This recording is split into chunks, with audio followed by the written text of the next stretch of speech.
ఓం శ్రీకృష్ణ పరబ్రహ్మణే నమః. శ్రీమద్భగవద్గీత అథ పంచమోధ్యాయః. 29వ శ్లోకం. భోక్తారం యజ్ఞతపసాం సర్వలోకమహేశ్వరం సుహృదం సర్వభూతానాం జ్ఞాత్వా మాం శాంతిమృచ్యతి.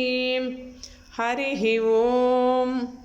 తపోయజ్ఞ ఫలములకు భోక్తయు, సర్వలోకములకు ప్రభుడును, సమస్త భూతములకు ఆప్తమిత్రుడును అగు నన్నెరింగి పురుషుడు శాంతిని పొందుచున్నాడు. హరి ఓం. ఓం తత్సత్. ఇది శ్రీమద్భగవద్గీతాసు ఉపనిషత్సు బ్రహ్మ విద్యాయాం యోగశాస్త్రే శ్రీకృష్ణార్జున సంవాదే కర్మసన్యాసయోగో నామ పంచమోధ్యాయః. ఇట్లు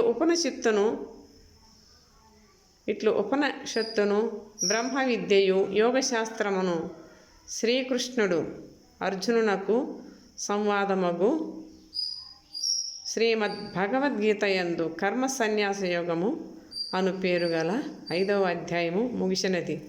హరి ఓం. జై శ్రీకృష్ణ పరమాత్మకి. రేపు మనం 6వ అధ్యాయము చెప్పుకుందాం. అందరూ కూడా భగవద్గీత భగవంతుడు చెప్పింది కాబట్టి భగవద్గీత ఏ శాస్త్రాలు పురాణాలు అందరూ కవులు రాసినట్టు కాదు. ఈయన సాక్షాత్ శ్రీమన్నారాయణుడే భగవంతుడే చెప్పినాడు కాబట్టి భగవద్గీత దీన్ని మనం ఆచరించి తరిద్దాం. జై శ్రీకృష్ణ పరమాత్మకి జై.